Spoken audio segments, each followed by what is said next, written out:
भूपेश बाबू, जो हाल अजीत जोगी जी का हुआ वही हाल आपका होने वाला है, क्योंकि आपकी भी फिटिंग, सेटिंग, कटिंग बहुत कुछ उन्हीं के ढर्रे पर चलती है। तो मुझे गोठान का जो मैंने घपला देखा तो मुझे चारा घोटाले के घपले की याद आ गई। अब मुझे मालूम नहीं था कि कैंडी क्रश भी इतना लोकप्रिय हो जाए। भूपेश बाबू, आपको गेमिंग ऐप से इतना प्यार क्यों है, ये सवाल तो मैं जरूर उठाऊंगा आज। बघेल साहब, कुछ तो सीखिए आप। भाजपा कोई घोटाला छोड़ने नहीं वाली है, हम बहुत साफ साफ कहना चाहते हैं। हमारी सरकार बन रही है और इन किसी भी घोटालेबाजों को भाजपा की सरकार छोड़ने वाली नहीं। जातीय जनगणना होगी तो क्या कांग्रेस के अंदर वो लागू होगी कि नहीं होगी? जिसकी जितनी संख्या भारी उसकी उतनी हिस्सेदारी, तो क्या यह कांग्रेस के अंदर लागू होगी या नहीं होगी?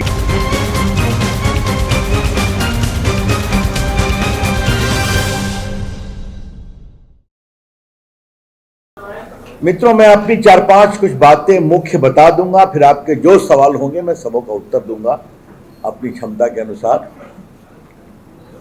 पार्टी का निर्देश हुआ कि मैं जाऊं, आपसे बात करूं और रायपुर ग्रामीण के क्षेत्रों पर विशेष ध्यान दूं। तो आज मैं उसकी बैठक करूंगा, फिर सोशल मीडिया का एक कार्यक्रम एड्रेस करूंगा। कल तक मैं यहाँ हूं। आपके मुख्यमंत्री भूपेश बघेल जी को देखकर मुझे योगी जी की याद चली जाती है, जो आपके पूर्व मुख्यमंत्री थे, अजीत जोगी जी। Thank you. मुझे याद है कि 2003 में चुनाव था,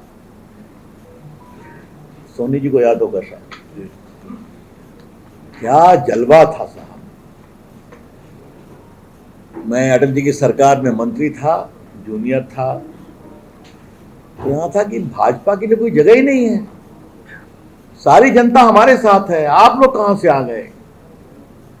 और बड़ी विनम्रता से मीडिया के मित्र क्षमा करेंगे, मीडिया भी उनके खिलाफ लिखने में बहुत हिचकता था। और क्या आतंक था, क्या भाजपा कार्यकर्ताओं की पिटाई होती थी।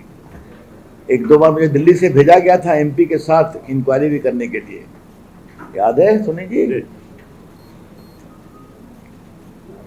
और चुनाव हुआ तो रिजल्ट सबके सामने। मैं एक हफ्ते प्रचार में था यहां पर। भूपेश बाबू, जो हाल अजीत जोगी जी का हुआ वही हाल आपका होने वाला है, क्योंकि आपकी भी फिटिंग, सेटिंग, कटिंग बहुत कुछ उन्हीं के ढर्रे पर चलती है? कि I am the master of all, I survey. जो प्रदेश है वो हमारे साथ है, सब कुछ मैं ही सही सोचता हूं। और एक चीज अजीत जोगी से भूपेश जी ने अच्छी सीखी है। अजीत जोगी जी भी दिल्ली को फिट रखते थे अपनी पार्टी में, और यहां तो एटीएम ही खुला हुआ है, तो क्या कहने हैं। मैं जब दिल्ली से चला तो मैंने थोड़ा स्टडी करने की कोशिश की, तो यहां तो संख्या ही बढ़ती चली जा रही है।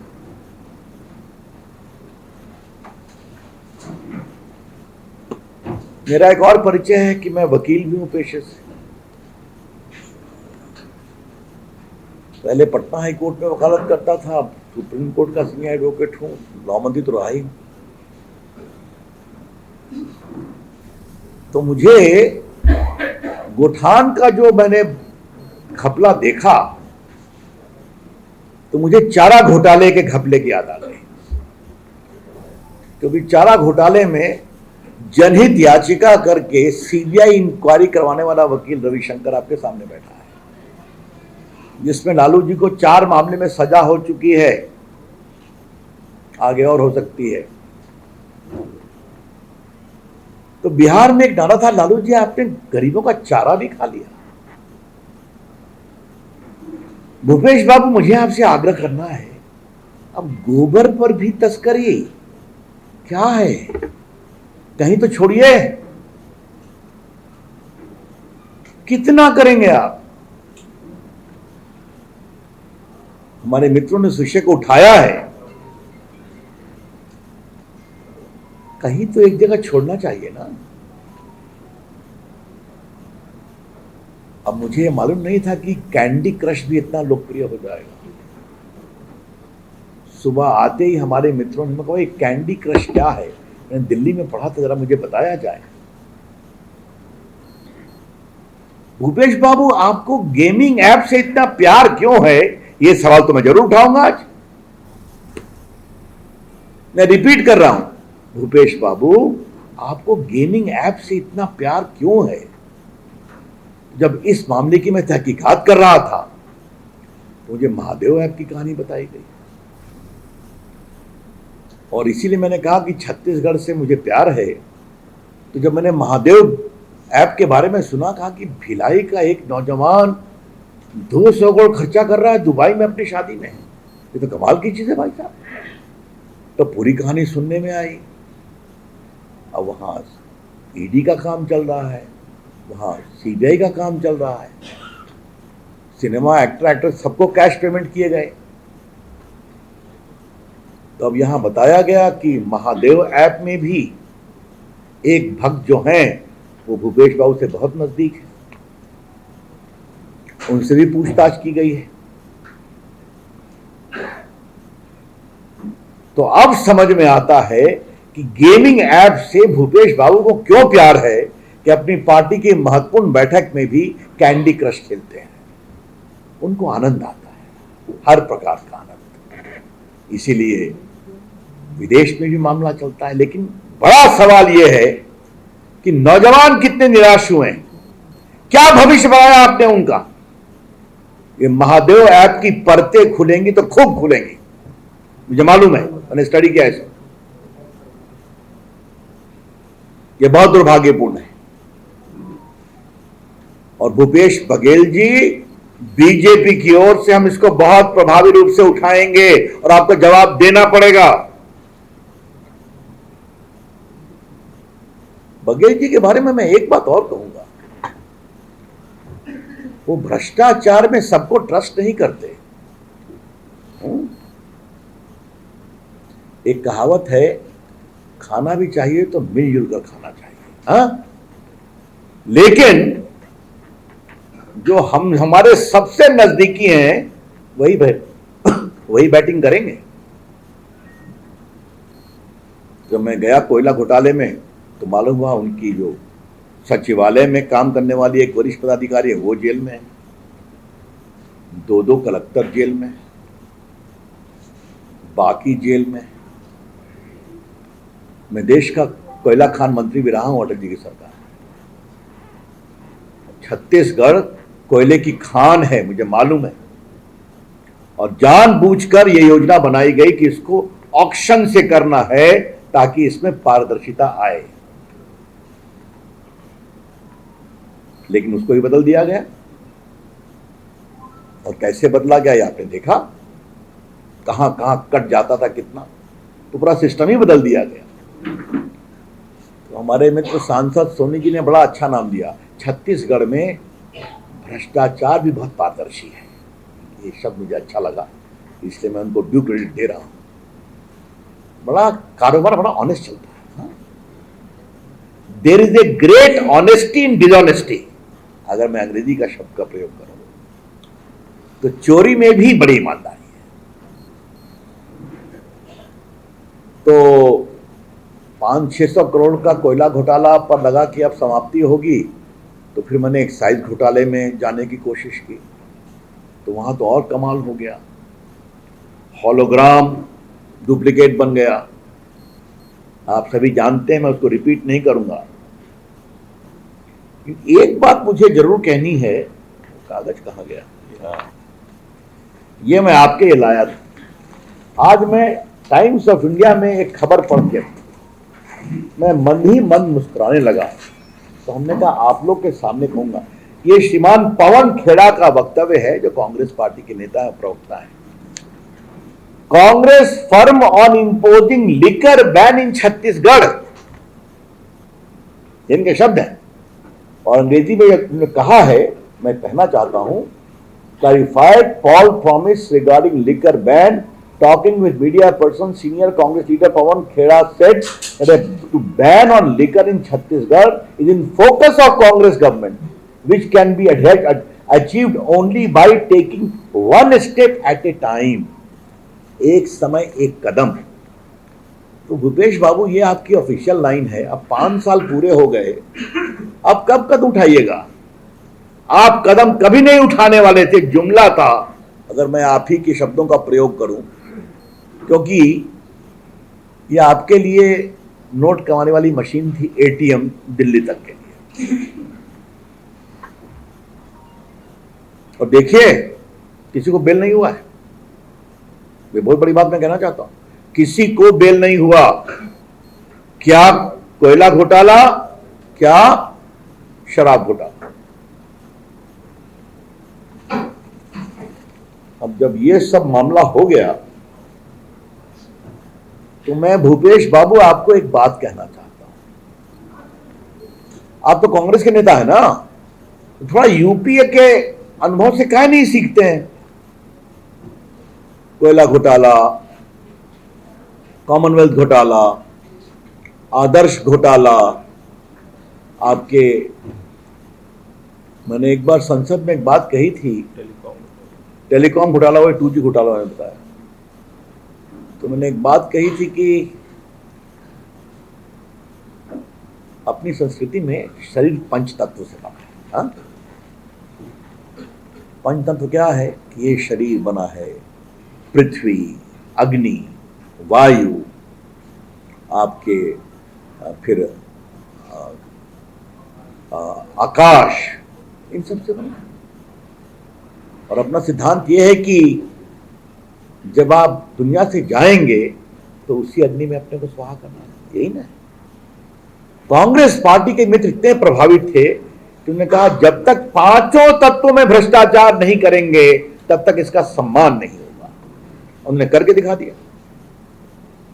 अब आप देखिए, कोयला घोटाला तो जमीन नहीं पाताल में चले गए।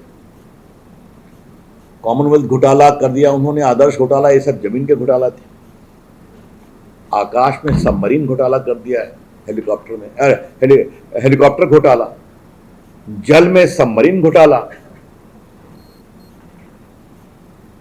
वायु तरंगे 2G घोटाला, और अग्नि बची तो जो दामाद श्री हैं, आप जाइए बीकानेर में, जो सोलर पावर में खुराफात है, तो आज सब जेल में हैं, परेशान हैं। और मनमोहन सिंह को भी सुप्रीम कोर्ट में पिटिशन फाइल करनी पड़ी है कोयला घोटाले में अपने बचाव के लिए, जो पेंडिंग है। तो बघेल साहब, कुछ तो सीखिए आप। भाजपा कोई घोटाला छोड़ने नहीं वाली है, हम बहुत साफ साफ कहना चाहते हैं। और हमारी सरकार बन रही है। जितना एक प्रचार कुप्रचार कर लें, जिस तरह अजीत जोगी जी हारे, उससे बड़ी हार आपकी होने वाली है। और इन किसी भी घोटालेबाजों को भाजपा की सरकार छोड़ने वाली नहीं है। मित्रों, 3 बातें और कहूंगा, फिर आपके सवालों का जवाब दे दूंगा। बघेल साहब, ये प्रधानमंत्री आवास योजना से आपको क्यों चिढ़ है भाई? तो गरीबों के लिए है ना, कोई नरेंद्र मोदी का नाम तो नहीं है। कभी आपकी सरकार का प्रधानमंत्री बनेंगे, अगर बनेंगे, उम्मीद तो नहीं है, तो उनका नाम रहेगा। तो आपने क्योंकि पीएम का नाम है इसलिए रोक दिया। और इसमें तो आपके मंत्री थे, लो भाई चिट्ठी कहां दो, देखिए ये चिट्ठी मेरे पास है। उन्होंने इस्तीफा दिया यही क्या करके, आप सभी जानते हैं, मैं उसको पढ़ूंगा नहीं, कि मुझे इसको इम्प्लीमेंट करने में बहुत कठिनाई हो रही है, क्रियान्वित करने में आपका सहयोग नहीं मिल रहा है, इसलिए मैं इस्तीफा देता हूं। डिप्टी सीएम है। अब बताइए साहब, तो ये क्या मतलब है इसका, आवास में, बाकी में? और मैं स्पष्ट करना चाहता हूं कि जो धान चावल की खरीद का मामला है, ये हमारा कमिटमेंट है, तो हम देते हैं। और 2200 कितना टोटल है, 2184 रुपया हम देते हैं भारत सरकार का। और मोदी जी ने घोषणा कर दिया है और भी खरीदेंगे, इसमें कोई दिक्कत नहीं होगी। ये हमारी घोषणा है। जब प्रधानमंत्री बोल गए तो मुझे और क्या कहना। मित्रों, बस दो विषय मुझे और कहने थे और फिर उसके बाद आपके सारे सवालों को मैं उत्तर दे दूंगा। आजकल यहां पर वो कह रहे हैं कि हम तो राम के भक्त हैं, है ना, राम गमन जो पथ रमन सिंह ने बनाया। भूपेश जी, आपके पिताजी का राम के प्रति कितना प्यार है छत्तीसगढ़ देश की जनता जानती है। लेकिन बड़ा सवाल यह है, जब सनातन का अपमान किया गया, भूपेश बघेल आप क्यों खामोश थे? जब सनातन की तुलना डेंगू और छुआछूत के रोग से की गई, तब आप क्यों खामोश थे? जब बिहार के शिक्षा मंत्री रामायण की चौपाई पढ़ना और पोटेशियम साइनाइड खाना एक समान है, तब आप क्यों खामोश थे? और जब अखिलेश यादव की पार्टी के लोग ये बोलते हैं तो क्यों खामोश थे? और जब आपकी पार्टी के राष्ट्रीय अध्यक्ष खड़गे साहब के पुत्र सनातन का अपमान करते हैं, तब आप क्यों खामोश थे? ये कौन सी बात कही जा रही है? सनातन स्थायी है, सनातन शाश्वत है। और सनातन क्यों शाश्वत है? क्योंकि सनातन में ही है कि प्रभु राम शबरी माता के जूठे बेर खाते हैं जो आदिवासी, क्योंकि उसमें रामत होता है। सनातन इसलिए प्रभावी है कि रामायण के भीतर वाल्मीकि की जात कुछ भी हो, वो देव तुल्य है। सनातन इसलिए प्रामाणिक है कि वेद व्यास जिन्होंने रचना की वेदों की, उनकी माता जी कौन थी आप सभी जानते हैं, वो मल्लाह समाज से आती है। सनातन इसलिए प्रामाणिक है कि जो हमारे संत रविदास थे, वो चरमकार का काम करते, इतना बड़ा संतत्व था उनमें कि सन्यासी उनके पैर छूटे थे। यही तो सनातन है। तुम अपनी साधना से ईश्वर को प्राप्त कर सकते हो, और ऐसे सनातन को अपमानित किया जा रहा है, इसे हम बर्दाश्त नहीं करेंगे। ये बहुत विनम्रता से कहना चाहते हैं।